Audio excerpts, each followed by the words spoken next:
Today, we are doing an English for specific purposes class focused on English for cooking. I don't know if you guys noticed, but where I am, it is still very light out. That is because I am talking to you today from the US. I am in the great state of New Hampshire. I'm here on some summer vacation, but taking a little break to do a English for cooking class with you guys. So you're joining me on my vacation.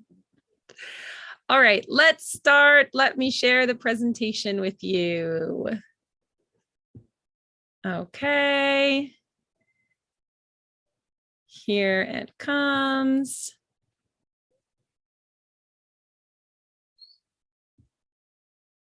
All right, amazing. Can you guys see this? English for specific purposes, week 8. Okay, awesome. All right. Oh, but I don't want it to be this whole screen. Right, what we're doing here is explaining the difference between boiling water. No, it's showing you boiling too soon.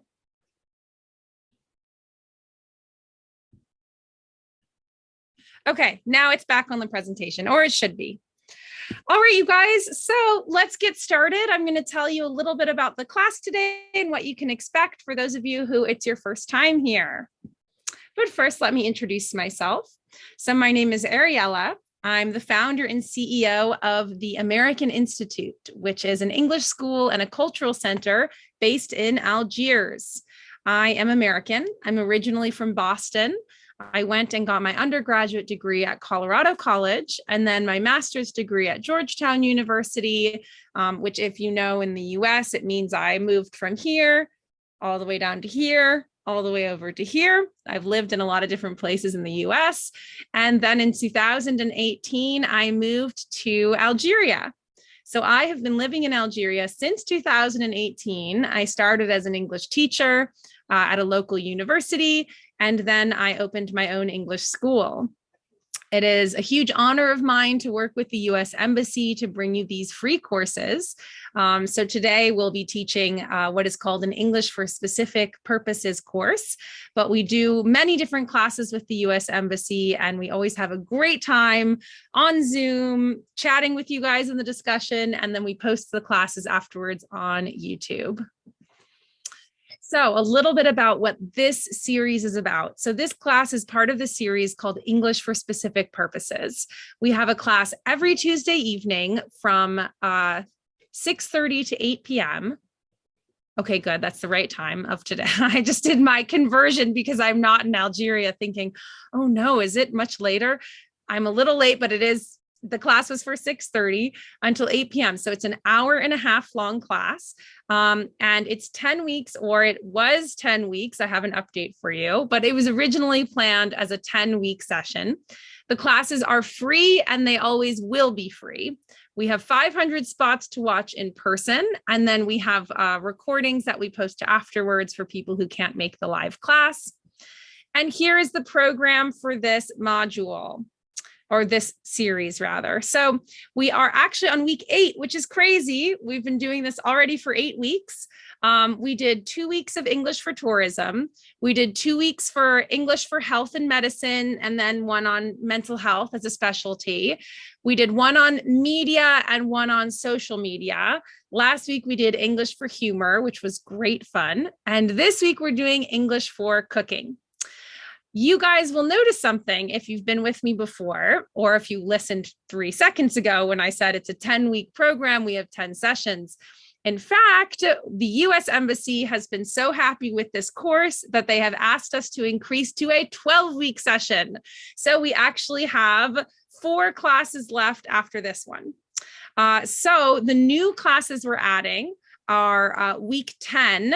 This is the one that you guys helped me choose the topic for last week. So we decided that we would do one class on business English. That's business English for negotiations.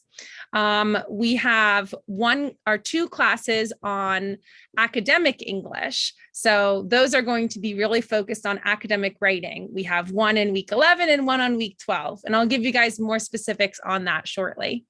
Sorry, 1 second, everyone. I have a visitor who wants to come and join us. 1 second, you'll see exactly what I mean.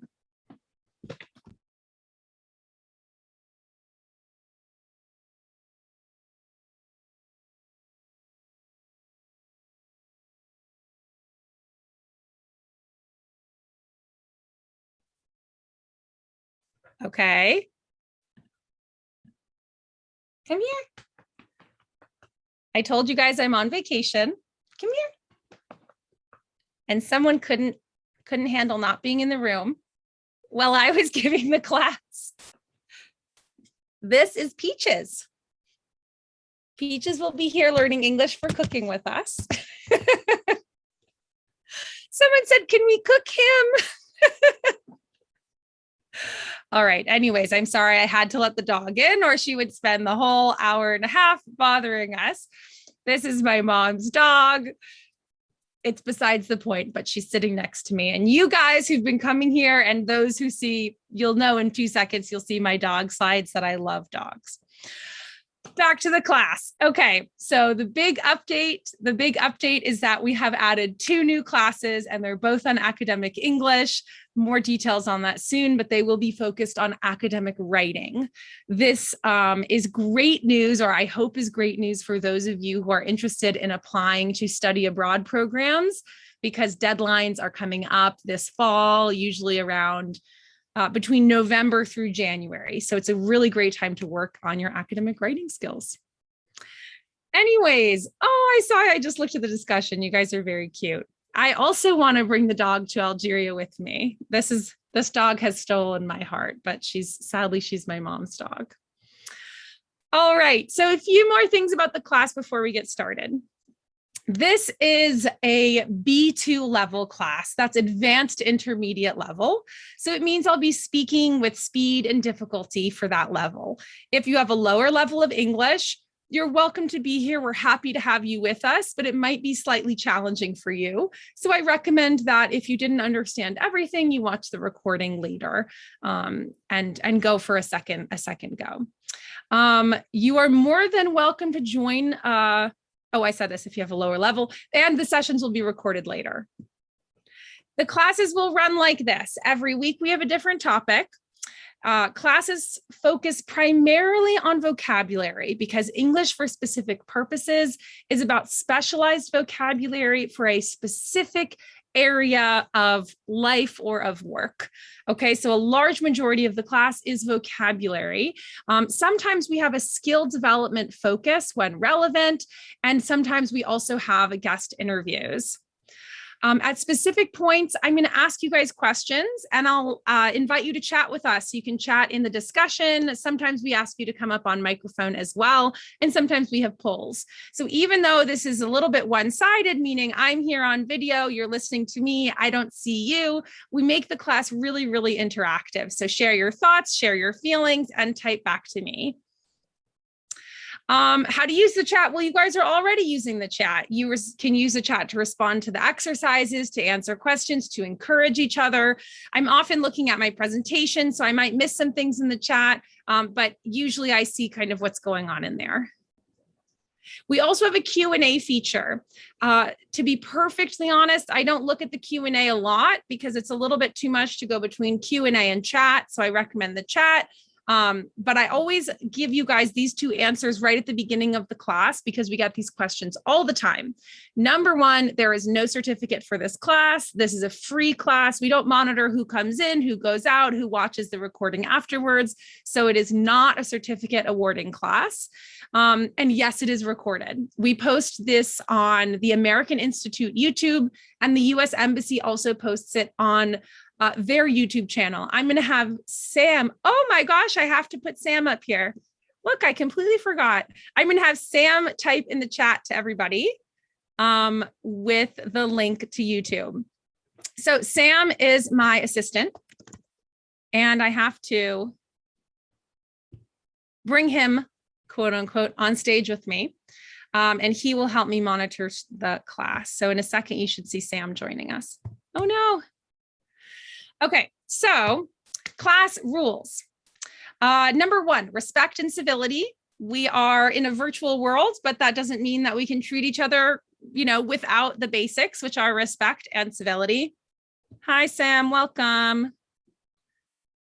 So Sam will just be kind of sitting here in his nice little black square and helping moderate the discussion with me. Okay, so respect and civility is number one. Number two is to be nice and to be kind. These kind of go with respect and civility. We're only here for an hour and a half, so let's bring our best selves to the discussion. We don't tolerate any profanity. Profanity means swearing, or discussion of irrelevant topics. That's the big one. You know, we only come together for, as I said, 1 hour and a half on this one topic. And so I ask you guys to really focus on the topic while you're here and not get distracted with different ideas. And please do not send links in the chat.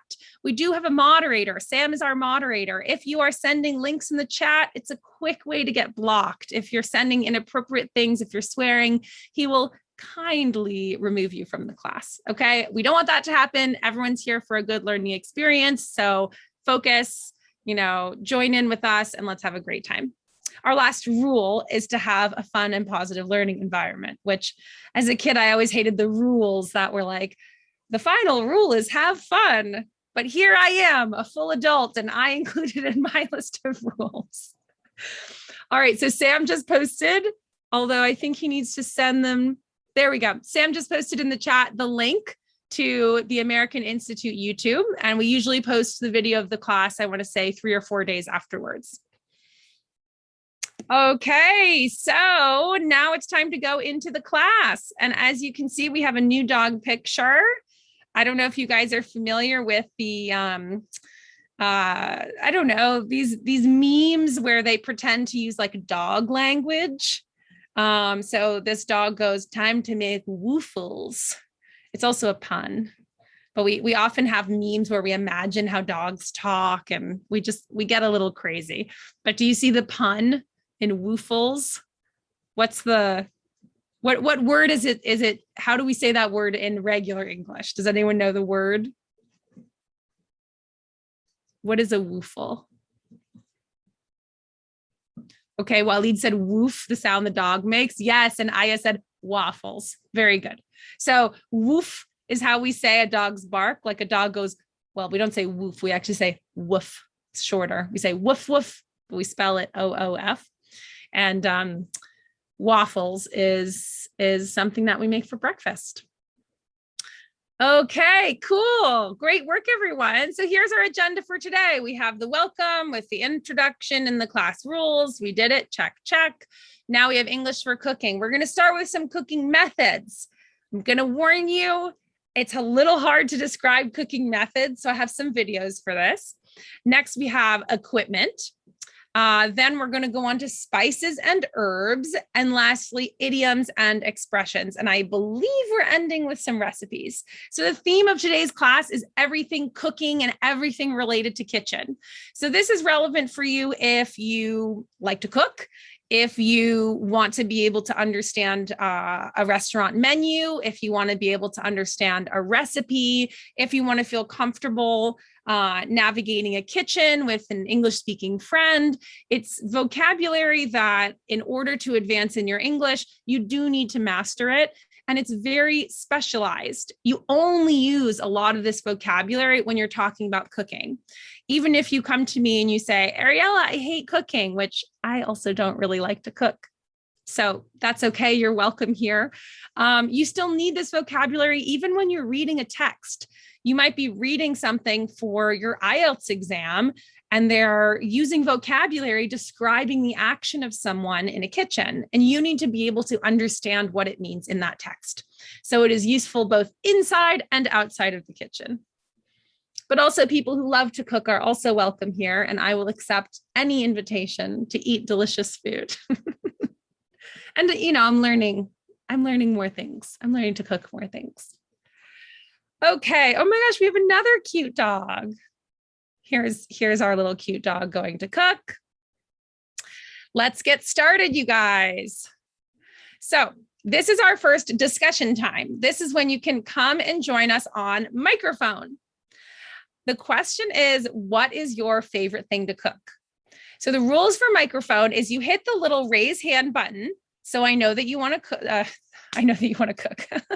Well, maybe you also want to cook, but so that I know that you want to talk, I will call on you, and then you'll be unmuted. So you'll have the ability to actually speak, and the whole class will hear you. And the only thing we ask is that you keep it somewhat brief so that we have time to call on more people. So let's see who wants to chat. Oh my gosh, we already have so many hands up. Let's start with Huda. Come on up, Huda. You can go ahead and unmute yourself. Are you there?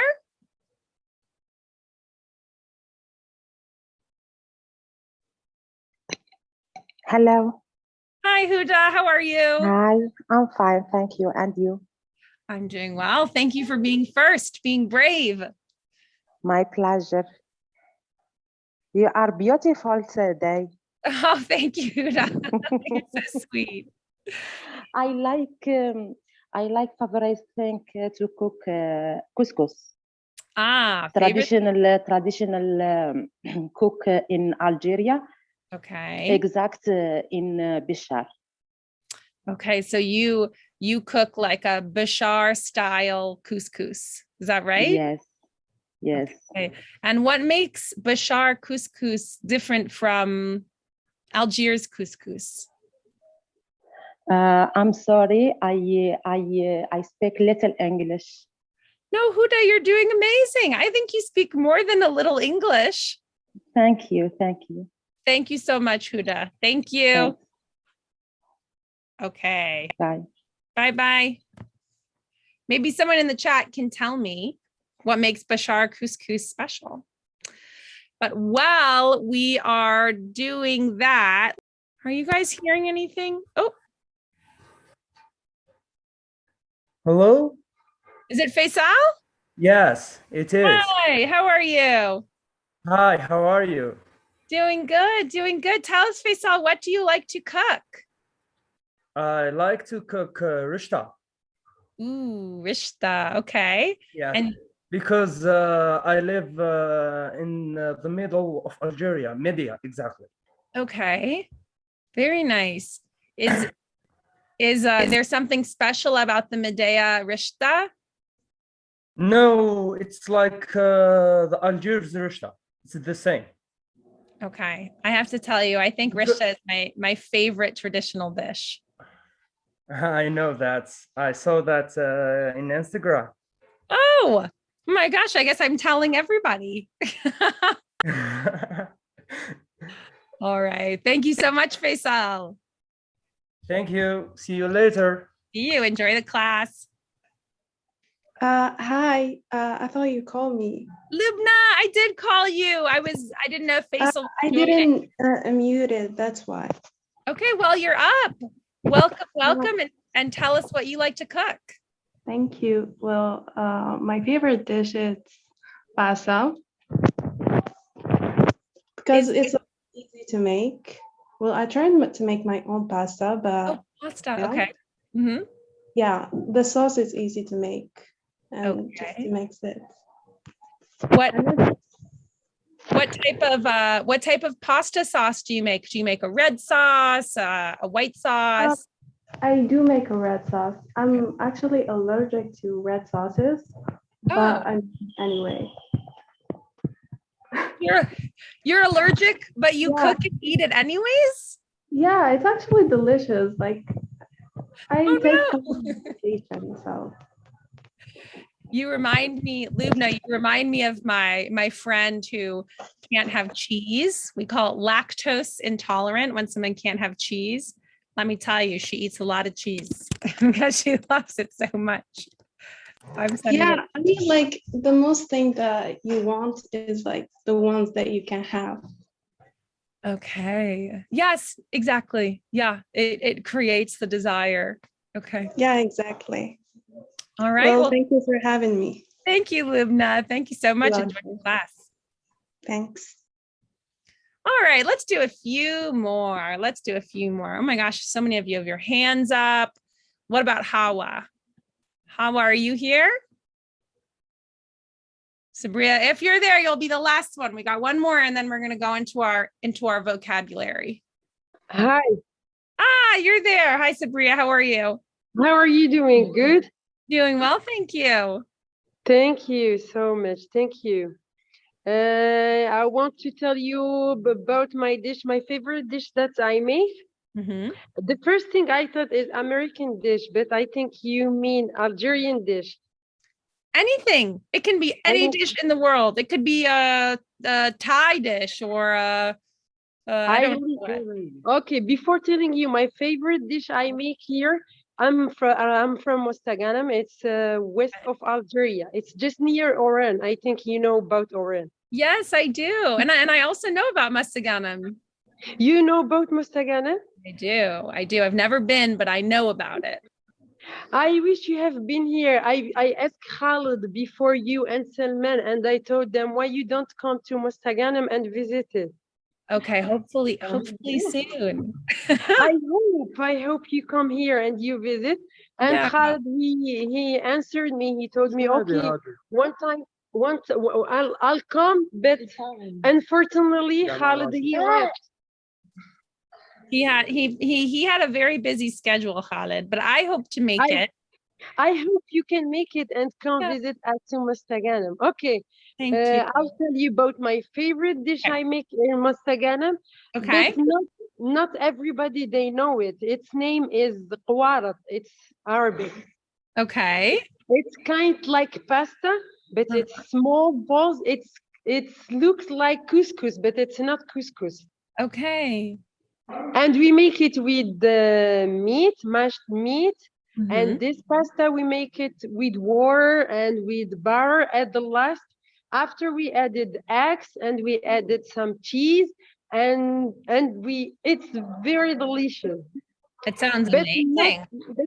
I have the photo, but I don't know how to send it to you. It doesn't, we don't let you share photos in the chat, but maybe you can send the word over to the group and afterwards I can look it up and I'll see what you mean. Okay, yes, I'll send it to you. And I hope when you visit Mostaganem, you will taste it. I'll make it for you. Oh, thank you. That's so sweet. As I said at the beginning, I love invitations to eat. I'm not a great cook, but I'm a great eater. So I'm very excited. Thank you, Sabria. I hope you visit because I did visit the United States. So I wish you guys you visit Mostaganem one day. I hope so too. We'll make it happen. A cooking tour of Algeria. Sorry? Right. I said a cooking tour or a food tour of Algeria. I'll hit every city. There's too many dishes, especially in Mostaganem. We have more dishes and cakes just special for our region. Okay. All right. Yes. Well, I'm ready. Thank you so much, Priya. Waiting for you. Thank you. Bye-bye. Have a good day. Bye. I think this is what we should do next, you guys. We should convince the US Embassy that they have to send me around Algeria to eat delicious food. Now, this is what I would call a job that I would have dreamed about as a child, as being paid to travel and eat. I'm ready. Let's go. Asia says we can sign a petition. All right, let's go into the class. But anyways, thank you guys for sharing your favorite things to cook. I think except for Sabria's at the end, I've tried most of those and they are delicious. All right, so now we're going to go into vocabulary. And this is the part that I said at times might be a little hard to explain. So sometimes we have videos, but just so you guys know, basically we've divided what we are calling cooking methods into two types. One is a moist heat method, meaning it's using liquid or water or some sort of moisture to cook. And the other we're calling dry heat method, where you're heating without moisture. Okay, so a moist heat method, as we say, is the use of water, liquid, or steam to heat food or to transfer heat to food. It sounds very technical. And outside of this class, you will never hear moist heat method, okay? This is just a term that we're using to group cooking methods, okay? But it's not a common terminology. Instead, what you will hear very directly is the exact term itself. So we have the word boiling. I can already see someone wrote boiling eggs. Someone said boiling with hot water. So yes, boiling, I was thinking might be the one that people already know a little bit what it is. I'm going to read the I'm going to read the description, which is somewhat technical, and then see if it's clear. So boiling is an essential cooking method where hot and rapidly bubbling water is used to prepare food. So when we have water that is boiling, we see that it has bubbles. Okay. We can make pasta in boiling water. We can boil vegetables. We can boil eggs. We can boil meat. So boil, to boil something, is the verb.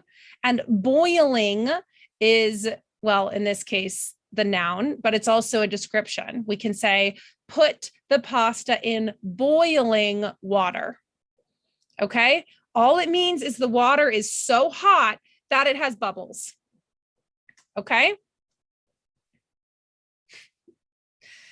Someone says, is boiling with water only? Yes, we only use water. We say it's boiling. Okay. Someone said we boil with oil. Boiling is only with water. When we have oil that we put in a pan and we create like a sauce, okay, this is a different word and we will get to that.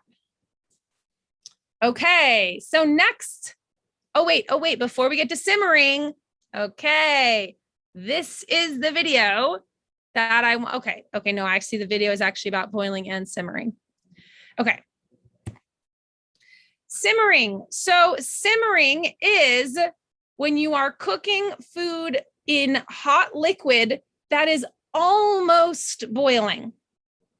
It is almost boiling. So simmering is slightly less than boiling.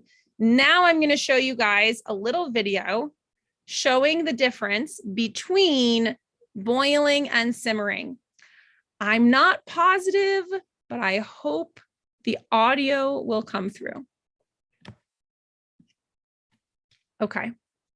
So this is a very simple YouTube video called What is Boiling? What is Simmering? It's not designed for an English class. It's not an English language lesson. It's actually a cooking lesson, sort of the basics of cooking. What should it look like when you are trying to boil something? And what should your water look like if you are simmering? So let's go and watch.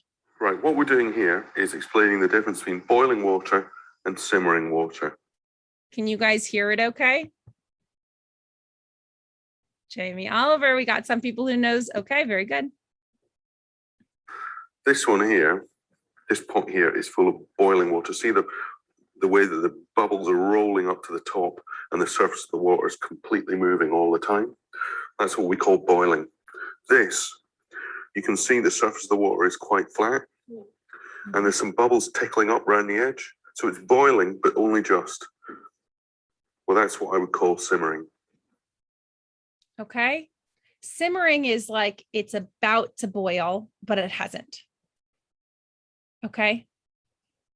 And sometimes it's very common that they'll say, bring your water to a boil, and then you add something, maybe you add vegetables, and then the instructions will say, let simmer, which means now turn the temperature down so that the water is no longer boiling, it's simmering.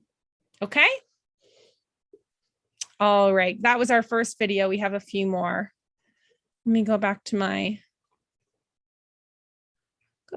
screen. Okay. Is it on my, okay, good. Okay, so that's boiling versus simmering. Next up, we're still in moist heat method. So we're still talking about things having to do with moisture, with water, liquid, or steam. Now we are talking about stewing. Some of you might know this because there's actually a food item that we call a stew, but stewing is also a method of cooking. So this is similar to simmering, meaning it's a slow cook. It's not super hot, but a stew, you actually eat here we say the resulting liquid, like a gravy. But here we're saying that you eat the water. The water that you cook in becomes part of the dish. So maybe when you guys said, well, what about when you add oil or other liquids? This is what you're getting with a stew, because you're creating a dish that's very similar to a soup. It's like a thick soup and you eat it. When you boil something, you don't eat or drink the water. When you simmer something, you don't drink the water. They're just for cooking and then they leave. When we're stewing something, we are making the sauce as part of our dish. And here we have a nice stew. Is anyone else hungry? Just me? Okay, Fatima agrees. This is making us hungry. Hey, I'm making myself hungry also. Okay, next we have poaching. All right, so poaching is a very gentle way to cook something by submerging food in hot liquid that is below simmering temperature. So this is sort of, I think, the lowest temperature that we cook in, where we have hot water. Often we boil it and then we turn off the water and we put something in it like an egg. I actually think we have a video for poaching. Hamza says, I can eat a horse. That's a very good use of the idiom, Hamza, of saying, I am super hungry. How to poach an egg. Okay, let's try this here. We're going to change the screen. I think it's the right part of the video. So poached eggs is the most common type of food that we have in America. We don't often have poached fish, but I know that in other cultures, it's very common to have poached fish. Okay, so let's try this. So basically they're opening the eggs. Cover, turn off the heat. The key to poaching is a gentle heat, which will give your eggs a firm white and a loose yolk. So I might have gone forward too far, but basically, yeah, let me go back a little bit. You can see from this screenshot, you have boiling water or water that's starting to boil next to egg yolks. I'm going to turn the sound off. I just want to watch it. And he's putting them in the water while it's boiling. Okay. Well, it's almost boiling. Okay, now they're telling us use fresh eggs. And then they are turning off the heat. Okay, this is when they turn off the heat and the eggs start to poach. Now let's listen here. Turn off the heat. The key to poaching is a gentle heat, which will give your eggs a firm white and a loose yolk. And in just 4 minutes, you'll have delicious, delicate poached eggs. All that's left to do is scoop it out, drain, and enjoy. Can't even see it with all the ads on here. What do you guys think? Do you want to eat any poached eggs? I see someone wrote boiled eggs, but they're actually not boiled. That's the difference. A boiled egg means it goes in boiling hot water. A poached egg goes in hot water that's under the boiling temperature. Often it was really hot. We let it sit and cool down, and we put something in there to cook. It's a really common breakfast dish, actually, in the US. And gosh, I don't know where else they have poached eggs for breakfast. I always assumed we got it from the UK, but I'll have to check on that. But we have a dish that we call Eggs Benedict. Eggs Benedict. And it's a delicious breakfast dish. What it is a little piece of bread with a poached egg and then a really creamy sauce, like usually with like thick cream sauce on top of it. And when you open the egg, you still have yolk coming out. Yolk is the yellow part of the egg. Anyway, so poaching is something that we're familiar with in the US because of this classic dish, but beyond poached eggs, it's not very common. All right, so maybe something you guys can try. This is It's not Top Chef, but I'll give you guys a cooking challenge, which is poached eggs, and maybe we can share our success on Instagram. I should start doing challenges in these things. Okay, so just to go over, we've talked about boiling, we've talked about simmering, we've talked about stewing, and we've talked about poaching. So we're still, all of these things are using liquid. And we're still in our moist heat, our liquid. Now we're talking about steaming. Okay, here's our definition. Steaming is a cooking process where we place foods above water that is hot enough to produce steam. So the food is not inside of the water, it is on top of, the water is here bubbling, it produces a steam, and the food is cooked by the steam. I think that you guys actually use this method a lot in Algeria. Not that I've cooked a lot of Algerian food, but I think, okay, I'm seeing that this is how couscous is cooked and reshta. So they're not made in the water, they're made in via steaming. Okay, I didn't know that. So you must be very familiar, perhaps more familiar than me. But yes, this is the method that we call steaming. And someone said, yes, it's very common as well for vegetables. That's true. I would say in the US, the most common thing that we steam are steamed vegetables. But I didn't know that that shakshuka and reshta was, they were all done with steaming. That's very cool. I think for steaming, we don't have a video. What's our next video? Oh, we do have a steaming video. Well, I don't know. It sounds like you guys know it very well. But since we have a video, let's go ahead and watch it. Maybe there's a quiet person with us who's sitting there thinking, I don't know steaming. And for that quiet person, let me show you this video. And of course, because it's an English speaking channel and they're providing content for you know, the Americans or the British people, they're doing steamed vegetables because in our way of cooking and our traditions, this is the most common thing that we steam. Here is a short video. So you can see there's water in the bottom of the pan. Then they add the vegetables. It's called a steamer that they put them in.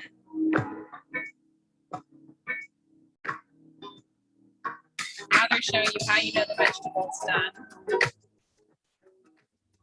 They're showing us different methods. We can do it with a basket.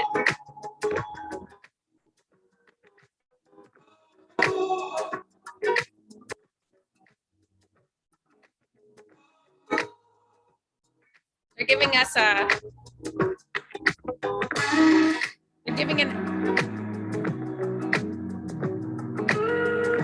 they're giving us an inspirational video. They're trying to make us all healthy. You guys ready to have some steamed broccoli now? I don't know why, but I'm finding myself very funny today. Maybe I'm inspired by the English for Humor class we had last week. Sidali says, what do we call the object that we steam with? So we actually call it a steamer. The first thing is a pot. We just call this a pot. But the thing that we go on top that has holes, we'll call it a steamer. Or there's one that kind of collapses in on itself. And when you pull, it like opens like this. We call this a steaming basket. But you can refer to all of these as steamers. Yeah. All right, very cool. That is steaming. All right, that's everything that we have in our moist heat. So we went all the way from boiling fully in the water to slowly less hot, and then finally above the water. Yeah, I see Shahanez wrote cooking with vapor. That's a perfect description for steaming. And if you use that description, or instead of steaming, you said, I like to cook with vapor, you might meet an American who has this look like, cook with vapor, because we only use the term steaming. That's what we're hoping to show you guys with the English for Specific Purposes classes, is the exact vocabulary that native speakers use. So you know, even though there's a synonym or there's a description, this is the word that we use. So steaming is the word that we use. Cool. but Shahnaz, it's a perfect description. Okay, dry heat methods, everyone. So this is any cooking technique that does not involve water. Okay, so this is going to be things that are in the oven, things that we are putting on a frying pan. Okay, often things that we have oil involved, but it does not involve using steam or using water. Okay, so number one, we have roasting and baking. So this is when you use an oven to surround the food with heat, which makes it cook evenly on all sides. So you have heat from the top, you have heat from the sides, you have heat from the bottom. This is roasting. It is also known as baking. These are synonyms. We often use baking when we're referring to baked goods. So like you bake a cake. You never roast a cake. You bake a cake, you bake muffins, you bake,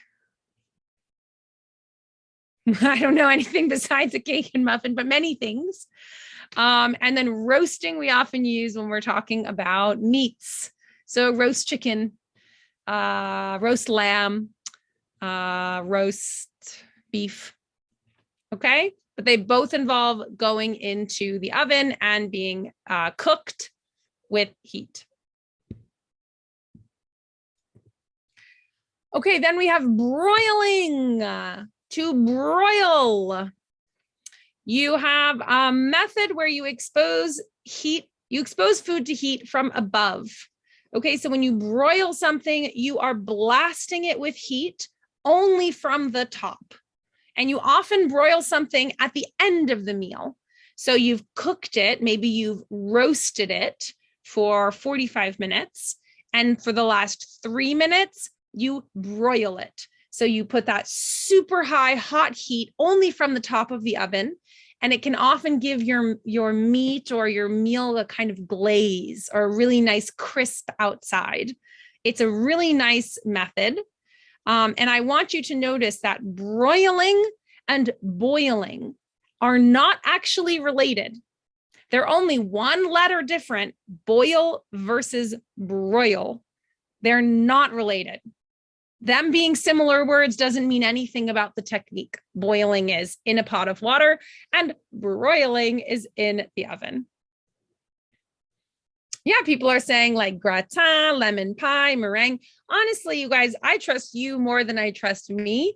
I have watched the Great British Bake Off, but that is the source of most of my expertise on cooking. However, I bring you the English expertise. So combined with my English and your cooking knowledge, I think we'll make some magic today and perhaps come up with some recipe inspiration. Okay, our next one. So we just did roasting / baking and then broiling. And then we have grilling. I see Shahnaz asking an example for broiling. The example I gave was when you're making meat and you want to have a nice broiled finish. So it's a crispy on the outside. Maybe we can find a video of broiling as well. Okay, grilling. So grilling, like you guys, you know this because everyone is eating amazing grilled meat in Algeria, or at least I am. So this is when you cook food by exposing it to heat from below using charcoal or wood. This is what I mean when I say these definitions are so technical, you kind of laugh. I've never had to think of how to describe grilling because I know.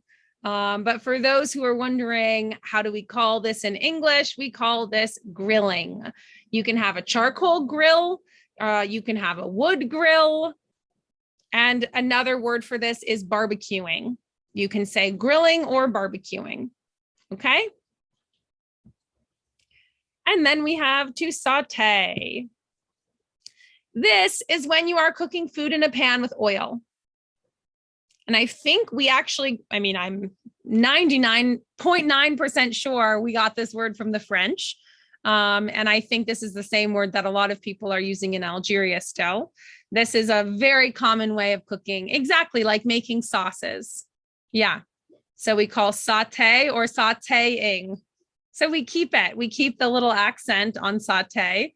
And And usually we also write it with the accent in English, even though we don't have accents. But when we steal a word, we keep the accent.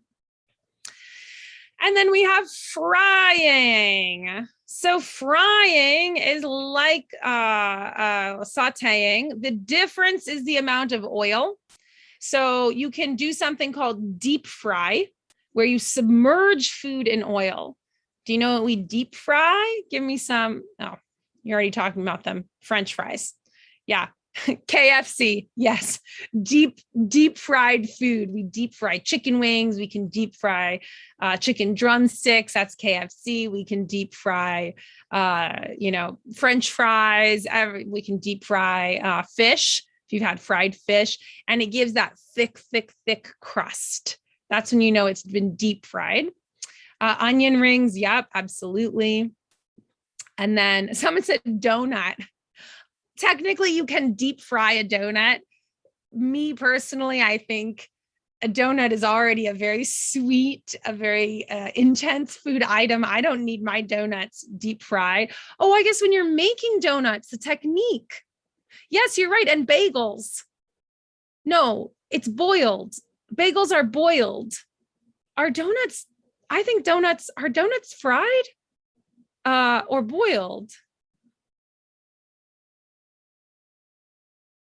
Yeah, this is a mystery that deserves a lot of description. I thought you meant you take a finished donut and you fry it after it's been made and has the glaze on it. I think bagels, I know, are boiled. I think donuts are boiled.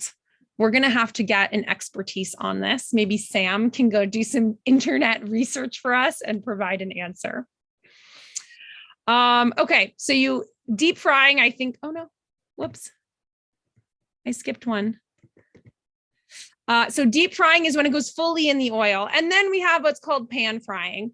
So to be honest with you, to pan fry and to saute, it's hard to tell the difference. They say that saute is not a lot of oil.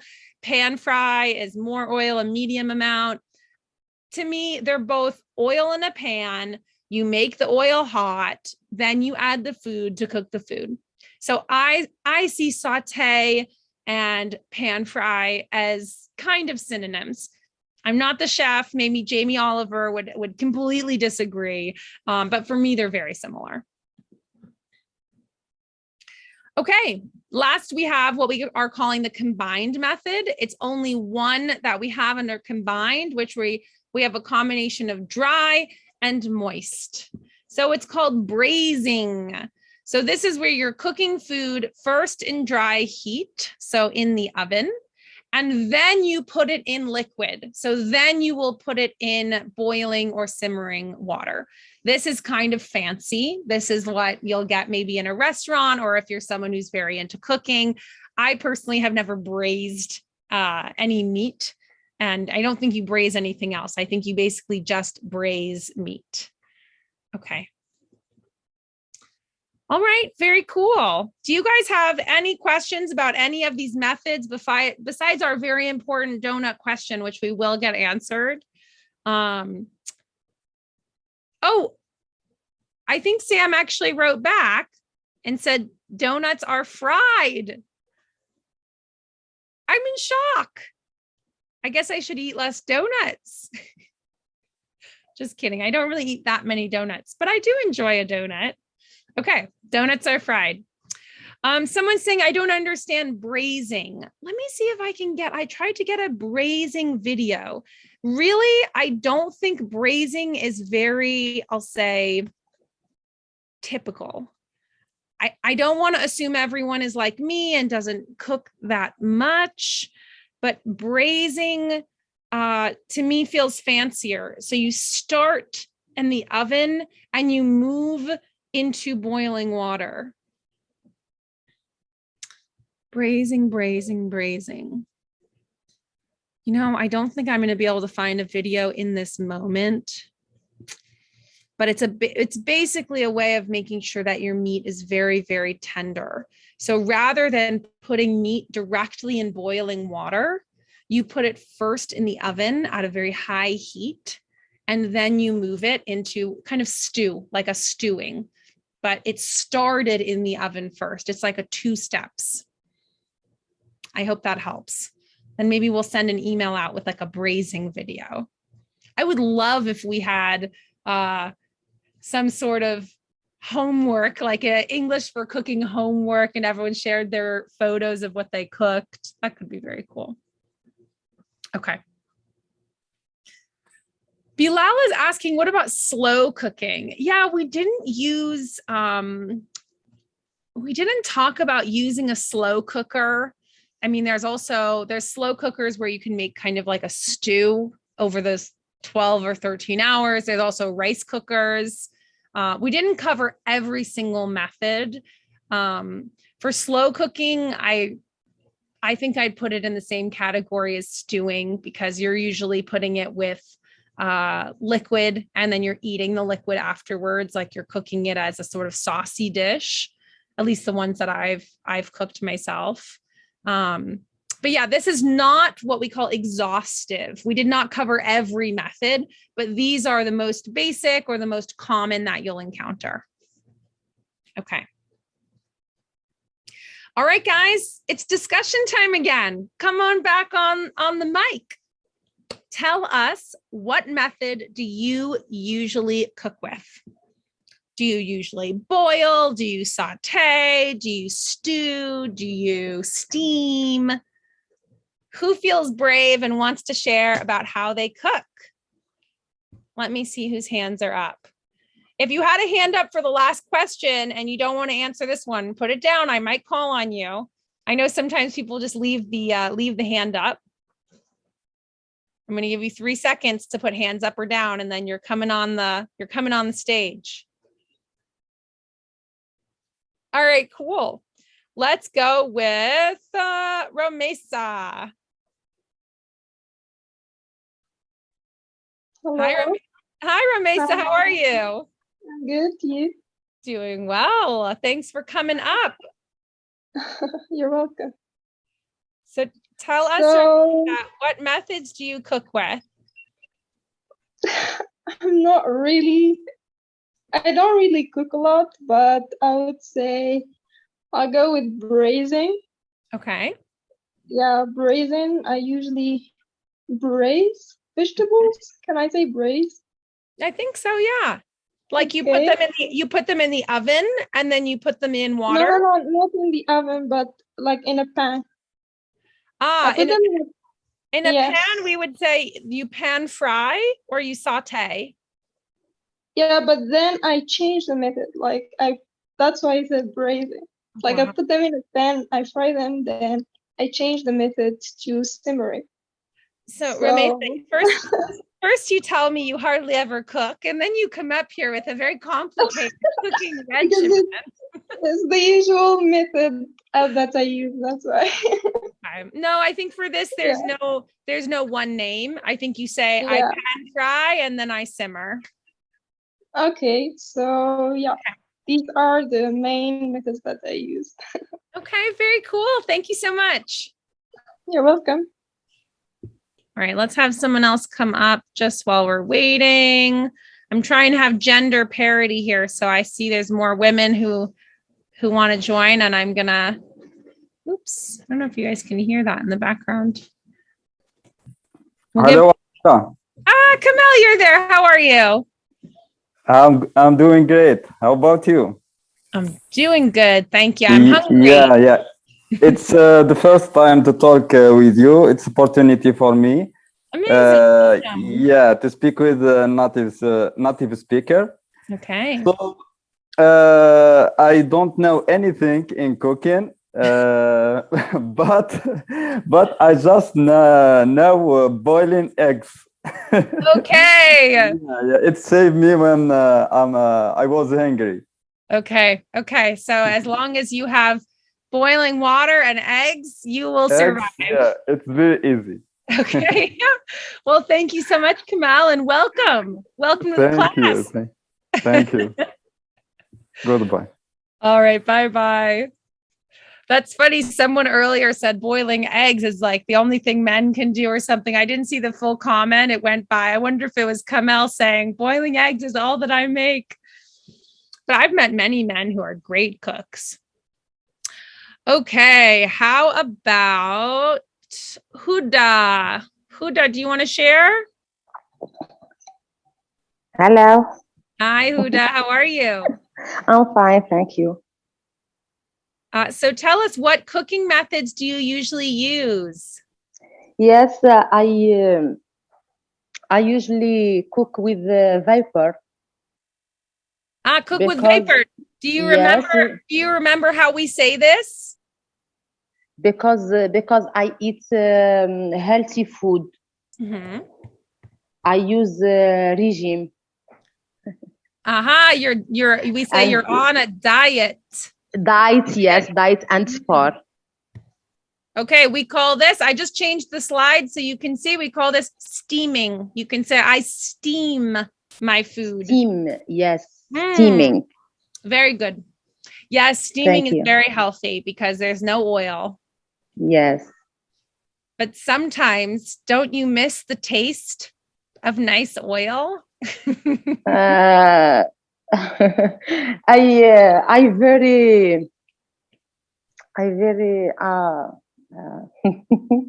I'm sorry.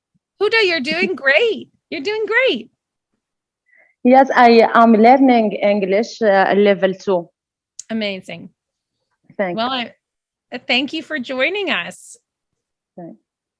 Bye. Thank you. Bye, Huda. You guys should be so proud of yourselves. When I'm learning languages, I'm always so scared to come talk, especially when I'm just at the beginning. Okay. Thank you, Huda. Should we do one more? Let's do one more. What about Fatma Zora? Fatma Zora, are you here? Yes, ma'am. Hello. Hello. Welcome. Thank you. How are you? I'm doing good. Thank you. How about yourself? Yeah, I'm good. Thanks. I'm going back to the question. Tell us, Fatma Zora, what methods do you usually cook with?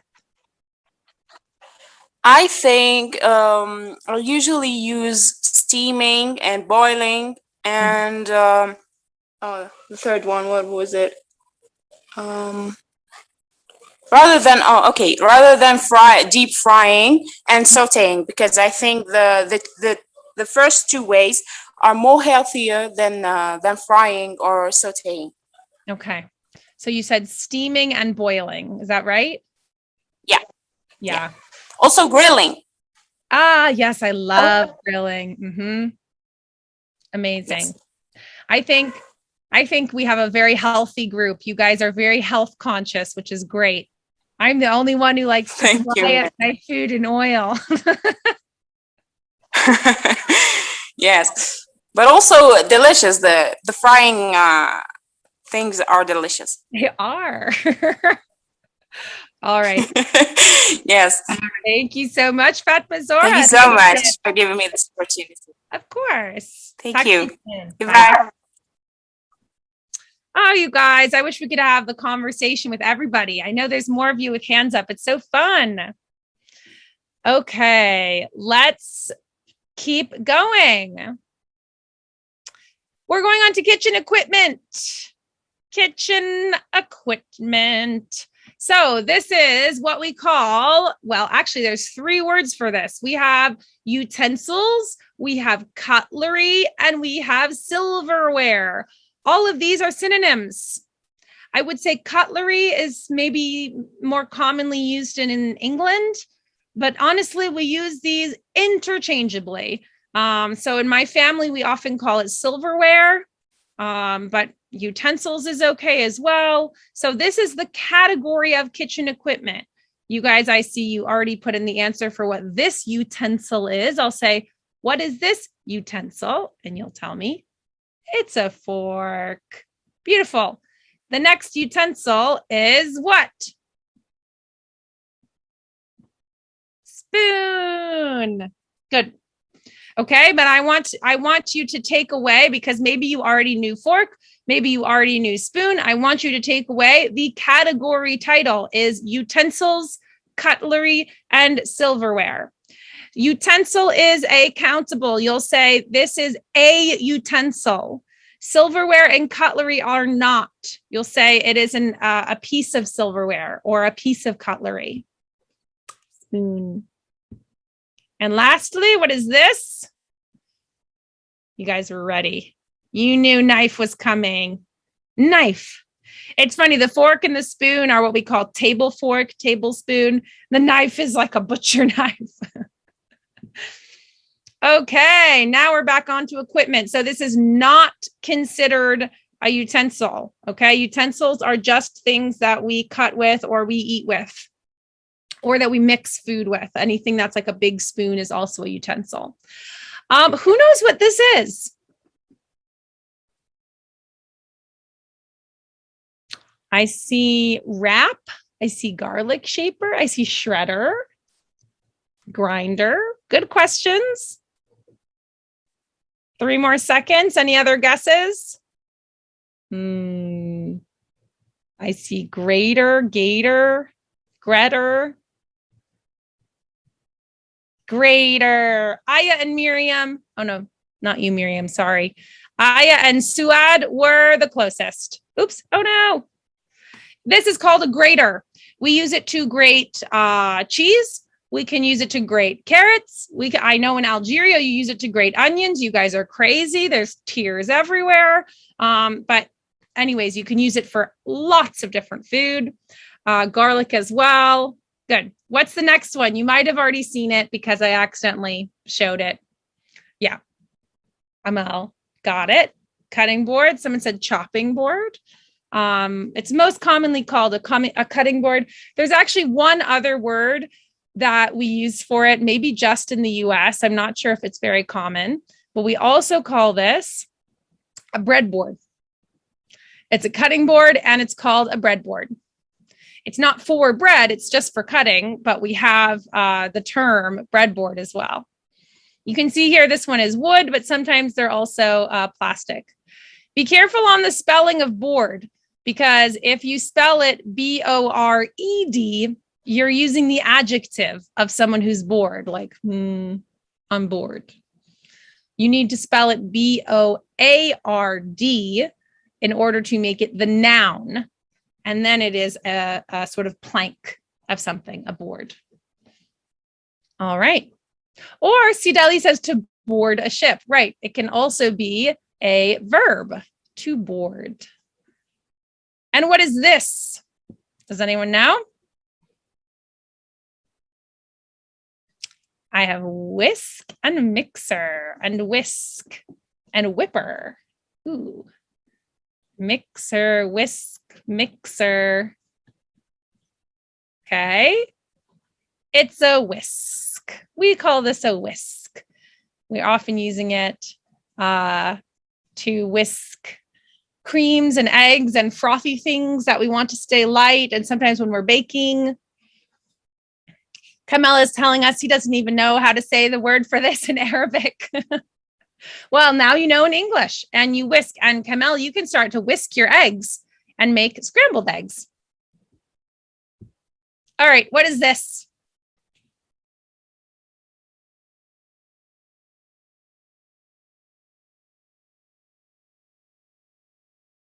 Someone is saying, what about mixer? So a mixer is usually what we call the automatic version, the things that's a machine that turns food around. We call that a mixer. The hand one that we use is a whisk. Pot, pot, pot. Everybody seems to know this is a pot. Pot. Very good. And what is this?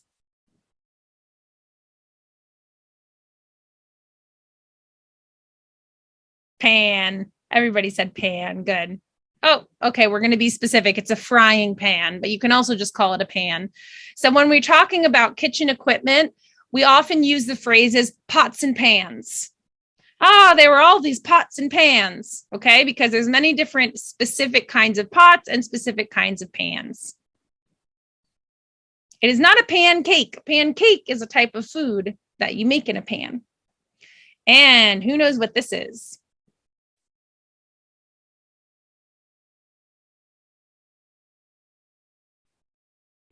Steaming basket. It does look like a steaming basket, but it is actually a little bit different. Lots of steamer, steamer, streamer. Someone said filter. I think this might be a new one for you guys. We have two words for this. We call it either a colander or a strainer. Me personally, I call it a strainer. This is where you put something hot and you don't want the water. It's not a steamer. It looks like a steamer, but it is not. This is where you put pasta. When you finished cooking pasta and you need to get rid of the liquid, you strain the pasta. It's a verb. You put all the pasta and the water in the basket and you shake it so the water pours out and you have pasta afterwards. Okay, you have strained the pasta. So it looks like a steamer because it has those little holes, but actually the purpose is different. It's not a steamer. It's not a steaming basket. It is a colander or a strainer. Okay. What's this? This is a utensil, by the way. Inez and I are saying in Algeria, we use the steamer as a colander too. This is a very good point. When you can't find it, you just use the steamer. It has holes. It has the same purpose, but technically the items have different names. So this is helpful. Even if someone says to you, do you have a colander? You could say, no, sorry, but I have a steamer, right? We can interchange them a little bit, even though, you know, one is slightly better for one purpose than the other. So it's good that you guys know they have two different names, even though sometimes they serve the same purpose. Okay, I see people saying spatula, spatula, and then someone else saying not spatula. It's a spatula. It's not a not spatula. This is a spatula. Romesa says there's a strainer made of plastic. Yes, there's often strainers made of plastic. Okay, what is this?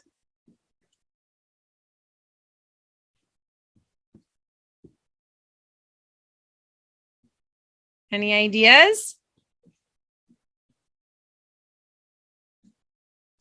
Everyone says, I don't know. Abdurrahim says, the giant spoon. I love that. It is a giant spoon. That's very true.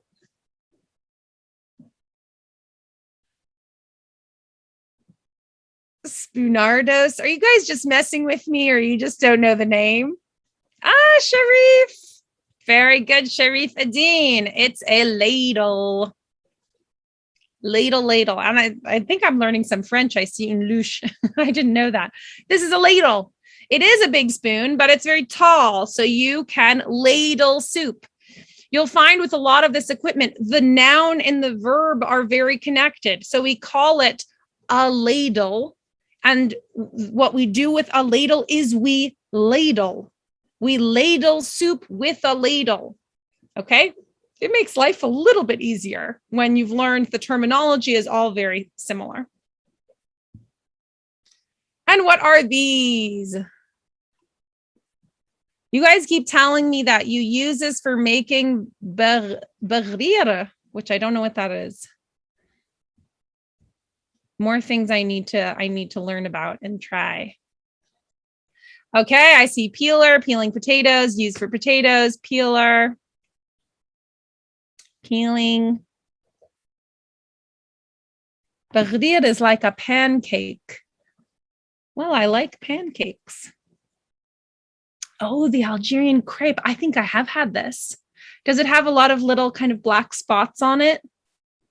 Not like black, but it looks a little like speckled. I've had this. It's really good. Ooh, yum. You guys, I am hungry. These are called peelers. Only thing I'll point out, you guys got peeler very quickly, but it is P-E-E. Okay, double E, not P-E-A-L. P-E-E-L.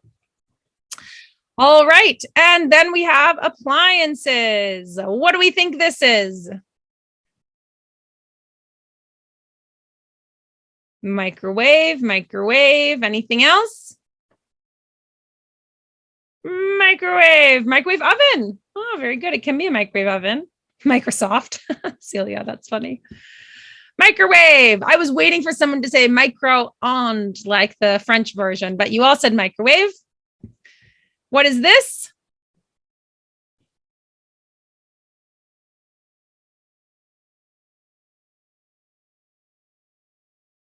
Blender, blender, blender. Mixer.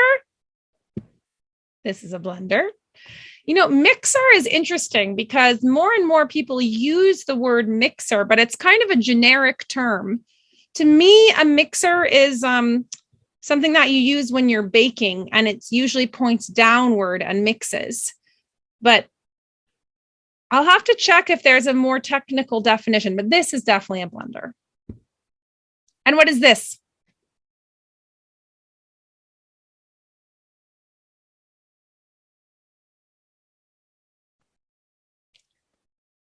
Toaster for toast. I love I've started a big discussion about burrito. I'm learning a lot. Thanks, you guys. I'm going to have to take a picture of myself eating some soon. This is a toaster. Very good.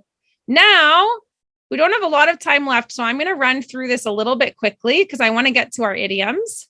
Let's see, what time did we start? 10 minutes late? Okay. So these are spices. And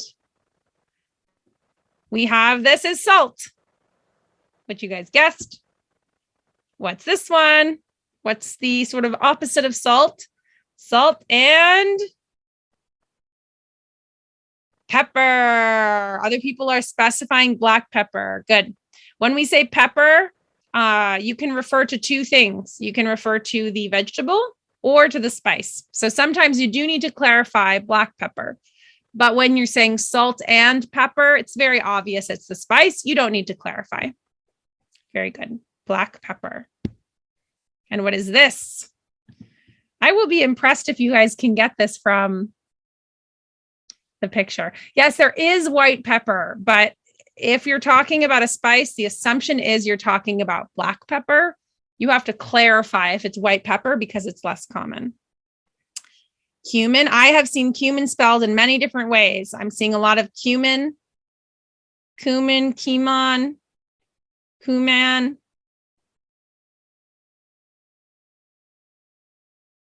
Cumin. Listen to how we pronounce that in English. It's the cumin. Okay? It's very similar to saying the word cumin. We don't say cumin. We say cumin. Very good. This is, I think, used very commonly in Algeria. Now we are on some herbs. If you guys can guess these from the pictures, I will be so impressed. As someone who doesn't cook, I often need someone to verify, or I need to smell to know what they are. Mint.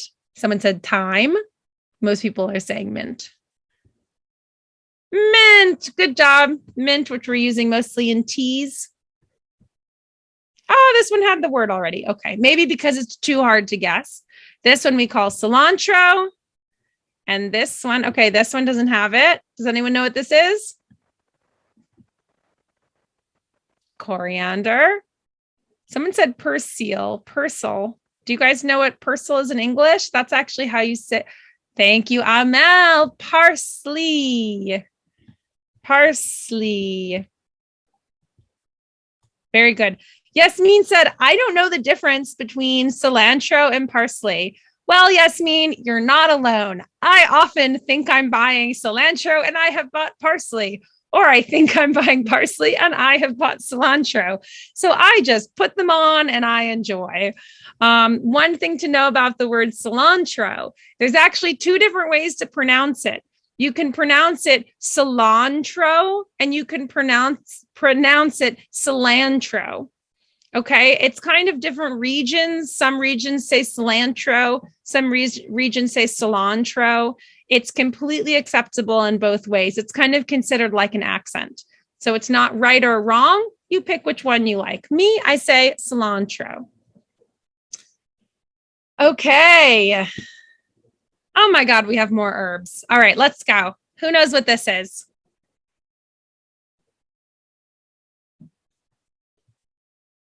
Thyme, rosemary, lavender. We have 3 options. Now rosemary's winning. Now lavender. Now more rosemary. Rosemary, good job. I saw someone say we use this with meat. Me, I always have rosemary with lamb. That's the traditional one for me and my family. What about this one? This is hard. I mean, I'm just going to be very impressed. If you guys know this and then you know the word in English. Okay, they use it in grilled meat. Very good, Miriam. Nasreen.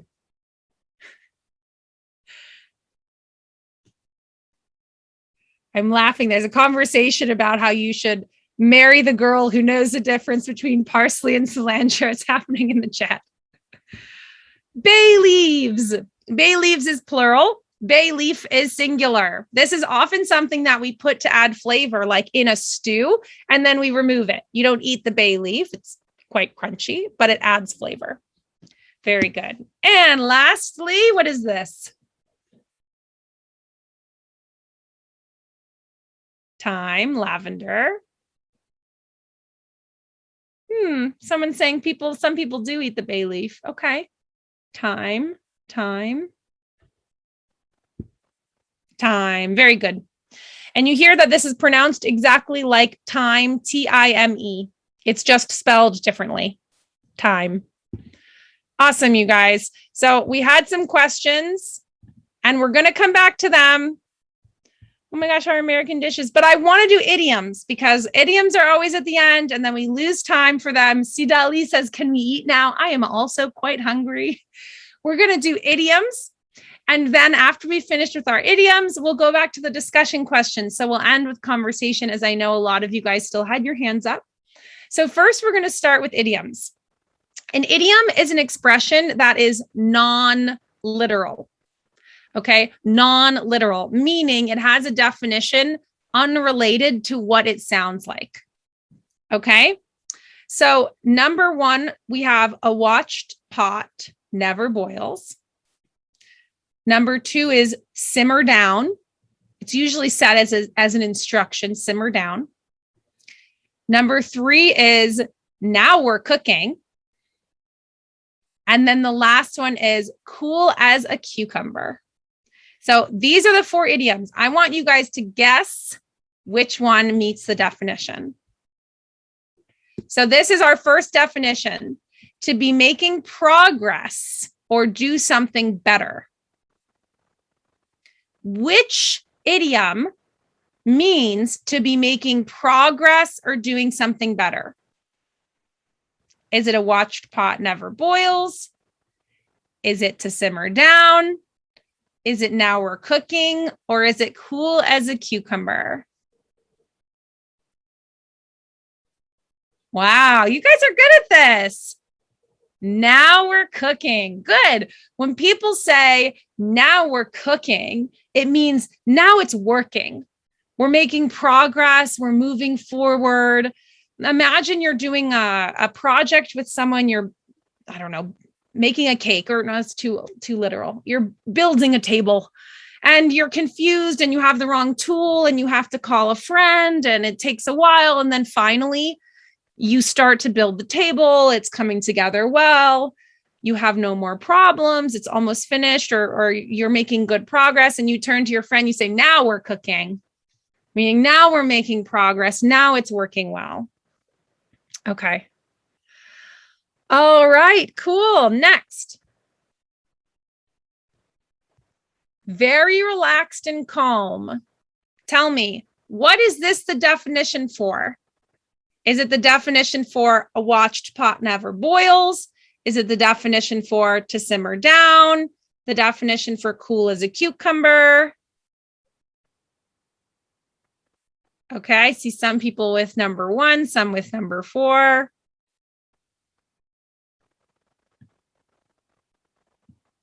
Awesome. Okay, so the answer, you guys, is cool as a cucumber. I don't know why they use cucumber, perhaps because we usually keep cucumbers in the fridge, so they're cold. But cool as a cucumber means very relaxed, calm, nothing bothers me. I'm cool as a cucumber. You guys are anxious, you're stressed. Me, I'm relaxed. I'm cool as a cucumber. All right. The next one is to become calm or quiet.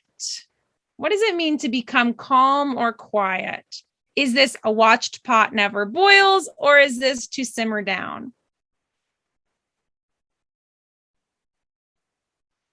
Number two, everyone says number two, to become calm or quiet. Good. To simmer down is to become calm or quiet. And as I said, it's often used as an instruction. So you might see this with a teacher. If her class is very excited, the teacher will go, let's simmer down. Now you understand the reference. Simmering is less than boiling. If boiling is big, the water is bubbling, simmer is a softer, a less heat. It's bringing down. Okay? So simmer down, bring down the heat, guys. Let's calm down. Let's become quiet. Let's relax. Okay? And then the last one, it's going to be kind of obvious, okay? Which is time passes very slowly when you're waiting. So this is what we have. This is a very classic idiom. A watched pot never boils. It means when you put water on the oven, or this is the scenario they're describing. When you put water on the stove and you're waiting for it to boil and you're looking, it takes so long. You think it's never going to boil. I'm hungry, but I have to wait till it boils before I can add my pasta. And you feel like nothing is happening. But when you walk away and you, I don't know, open a book or you watch some TV, it seems as soon as you stop looking, the next time you go in the kitchen, it's boiling. So we use this expression to mean if you're focusing on something, it feels like it's moving really slow. But if you stop focusing, it will feel like it's moving faster. That is a watched pot never boils. All right, you guys, I hope these are very interesting idioms and expressions for you. I wanted to do one more discussion time, okay, because I know a lot of you guys wanted to talk, so we're going to go back now. Let's see, what do you vote? We have 3 questions. We can talk about junk food versus healthy food. We can talk about favorite Algerian dishes, or we can talk about American dishes. What do you vote? See, Dali says all 3. Okay, but we're running out of time, you guys. We have about, let's say, 6 more minutes. Okay, first one, second one. Oh gosh, everyone wants to talk about everything. Favorite Algerian dishes, American dishes. Oh my gosh. You know what I'll do? Put your hand up. And when you start speaking, you tell me which question you want to answer. So you can come on stage and you can answer, do you eat more junk food than home-cooked meals? Or you can answer your favorite Algerian dish, or you can talk to me about American dishes. But just pick one, please, so that more people can go. Okay? Hands up, please, for those who are interested. Let's see who wants to talk. How about Noor? Noor Al-Huda, are you here?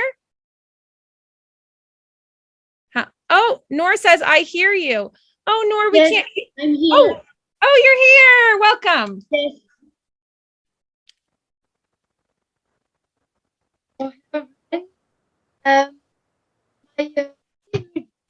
So I love it out, but Noor, we can't hear you very well. You're chopping up really bad. You're cutting up. Sorry, I said that I love to eat outside, like a lot of different traditional food.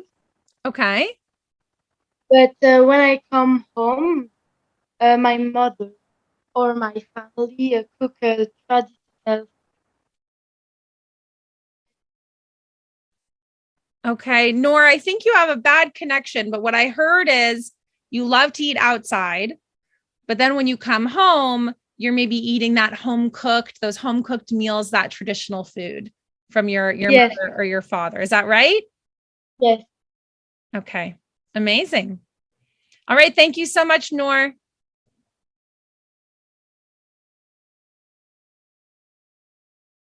I think I feel bad. Noor, if you had more to say, feel free to type it. We couldn't hear you very well. Let's go for Bilal.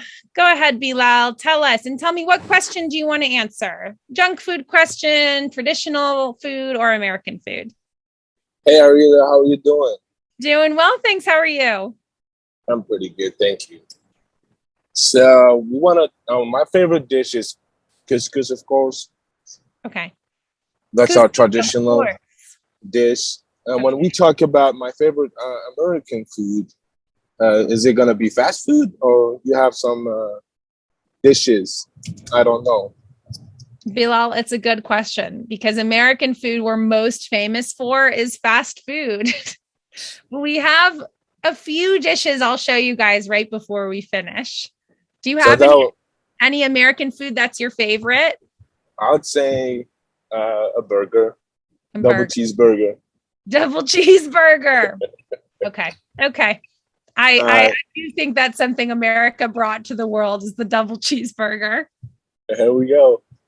Awesome. Thanks. All right. Thanks, Bilal. Nice talking to you.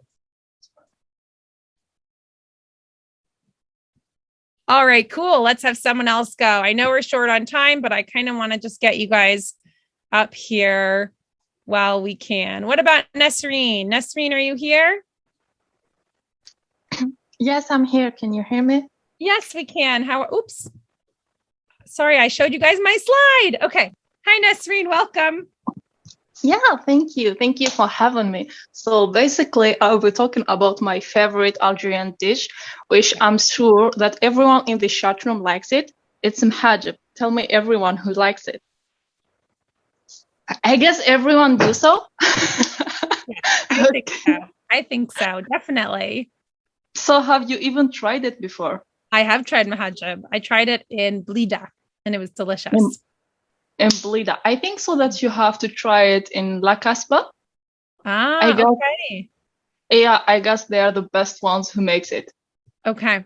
Okay. Because I just had it for dinner. That's why I'm talking about it, which is my favorite dish in Algeria. I'm so jealous. Amazing. Nesreen You has are invited so far. Oh, thank you. Thank you so much. We My call pleasure. when someone knows like a good address for food, we call it the hookup. We say Nesreen has the mahajib hookup, meaning exactly. contact Nesreen for the details, you guys. She's got Okay, I bet you guys to DM me. Anyway, nice to meet you, everyone. And Nice let's have another chance to have a chat again. Amazing. Thanks, Nesreen. Talk to you soon. My pleasure. So do I. I see you. Oops, I cut her off a little bit. All right, last one, very last one. And I hope everyone will join us again who didn't get to speak. I'm so sorry, but we're going to let Celia up on stage to share. Hi, Celia. Hello. Welcome, welcome. How are you? I'm fine. How are you? Doing good. So tell us, Celia, do you want to talk about American dishes, Algerian dishes, junk food versus healthy food? Well, I'll go for healthy food and junk food. Okay, nice. Go ahead. First of all, I think that America is very famous with junk food, which is not healthy at all, but it would be better if we not to eat only healthy food or only junk food, but it would be better if we can equilibrate a little bit between the two. We have a balance. Exactly. Okay. I like that. I think to me, that's more practical than telling someone it's don't eat only, and then you can manage between the two. I completely agree. I like that. It's a practical approach. Don't eat too much junk food, but it's not terrible if you have it every once. Exactly. Like I can eat mahajib every day, but it's I know it's bad, so we'll have to talk to Nestine about this. Maybe Nestine. Yeah. By the way, I'm coming to Blida or wherever she. Oh yes, we're all going in the Casbah. She said we're all showing up. I'm going. Okay, I'm in Hydra already. Just it's not far. Sounds good. Thank you, Celia. Yeah. Thanks so much. Okay, see you soon. Talk to you. See you. Bye. Oops. Oh gosh, Sam put in the chat the video of me making kesra. I didn't know that was online yet. All right, before we all get distracted, don't go to TikTok yet. I want to show you guys one last thing. For those wondering, are there American dishes that are not just fast food? Here is maybe one that's not known for being very healthy. It's true, but it is something that we call a comfort food that we eat at home, that we make at home, that many Americans love and adore.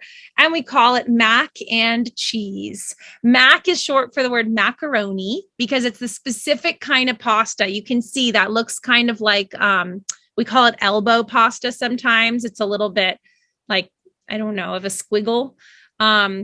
And a cheese sauce. We say here it's usually made of cheddar, but you can have tons of different kinds of cheese in it. You can either boil the pasta and mix the cheese in directly, but a lot of people actually boil the pasta and then bake it in the oven with the cheese on top. I'm getting crazy hungry just talking about mac and cheese. And then we talked about burgers, which again puts us in the junk food category, but that's also an American dish. And then last we have barbecue, which, as you guys know, is really similar to what people eat in Algeria, is eating barbecue, barbecuing meat, barbecuing vegetables, barbecuing fish, barbecuing anything and everything because it's always delicious. All right, you guys. That is everything that I have for you today. Thank you for joining English for Cooking. I hope you learned something. I hope you learned whether it was a cooking method or whether it was kitchen equipment, or maybe you just learned all about my cooking and food preferences. I hope you had a good time, and thank you for joining for another Tuesday night. So next week, we're doing English for Beauty, all things related to fashion and beauty. So I'm excited to see you guys then. And I hope you all get to eat a delicious dinner.